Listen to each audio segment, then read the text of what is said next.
Assalamualaikum warahmatullahi wabarakatuh. Kembali lagi di channel GMTV Official. Kali ini kita akan kembali membahas mengenai situs sejarah yang sudah melegenda di rakyat Aceh, yaitu mengenai Taman Putropang.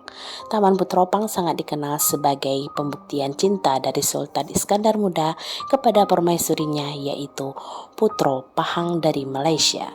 Namun sebelum lanjut, saya kembali mengingatkan kepada Anda untuk mengklik tombol subscribe dan aktifkan tombol loncengnya agar tidak ketinggalan video-video terbaru dari kami. Taman Putropang menjadi salah satu objek wisata bagi wisatawan yang berkunjung ke Banda Aceh. Taman ini dibangun oleh Sultan Iskandar Muda dari mulai tahun 1607 hingga 1636 untuk istri tercintanya Putropang. Ia dipersunting menjadi permaisuri raja pada waktu itu. Taman ini dibangun karena Sultan sangat mencintai Putropang atau Putri Kamaliah agar sang permaisuri tidak kesepian ketika ditinggal Sultan untuk menjalankan roda pemerintahan. Dikisahkan pembangunan taman ini merupakan permintaan dari Putropang, putri raja yang dibawa ke Aceh oleh Sultan Iskandar Muda setelah kerajaan Pahang ditaklukkan. Di taman ini juga terdapat pintu kub, gunungan, dan kandang. Pintu kub ini menghubungkan langsung dengan istana dengan taman berbentuk kubah. Di bawahnya mengalir air yang dijadikan tempat mandi permaisuri pada saat itu.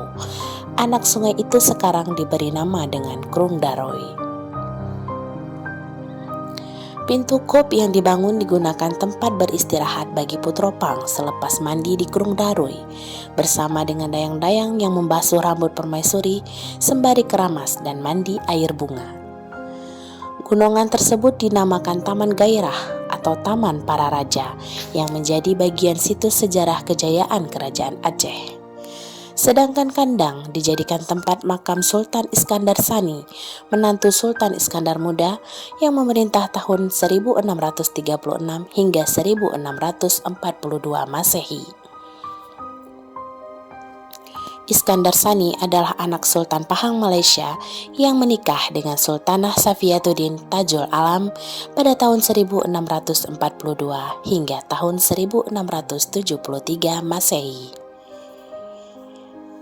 Menurut sejarah, Putropang memiliki kecakapan dalam menyelesaikan persoalan, bijaksana dalam setiap memberikan masukan kepada raja, hingga Putropang selain menjadi permaisuri kesayangan raja, juga diangkat menjadi penasehat raja. Karena Putropang selalu cakap dalam menyelesaikan sengketa di tengah-tengah masyarakat, masyarakat pun kerap meminta masukan untuk menyelesaikan berbagai macam sengketa hukum pada masyarakat. Ketika Iskandar Sani naik tahta pada tahun 1636 Masehi, pembangunan taman diperluas menjadi 1000 depa. Taman ini dinamai Taman Gairah, namun kemasyhuran taman yang dibuat untuk Putropang menyebabkan taman ini selalu disebut sebagai Taman Putropang. Yang tersisa di taman ini sekarang hanyalah sebagian kecil saja dari keseluruhan Taman Bustanus Salatin di masa lalu. Dulu, di taman ini terdapat bunga-bunga, buah-buahan, serta sayur-sayuran seperti yang ditulis oleh Nuruddin Araniri. Taman ini juga sering digunakan mahasiswa untuk belajar kelompok, diskusi, pagelaran seni, foto prawedding, syuting video klip, tempat berkumpul keluarga, wisata, dan lain sebagainya. Untuk mendukung kenyamanan para wisatawan, objek wisata dilengkapi dengan area parkir yang luas, pos satpam, open stage, area taman, kamar ganti, gedung informasi, taman bermain, musola, kamar mandi, jalan paving block, area pejalan kaki, tempat sampah, dan tempat istirahat yang dilengkapi dengan payung serta selain.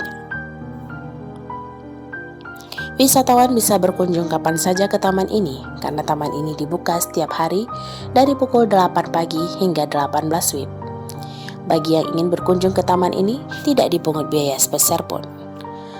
Taman ini sangatlah mudah dijangkau karena berada di tengah-tengah kota Banda Aceh, bersebelahan dengan Kerkhof Pucot atau kuburan prajurit Belanda yang meninggal di Aceh, tepatnya di Sukaramai, Kecamatan Baitur Rahman, Banda Aceh.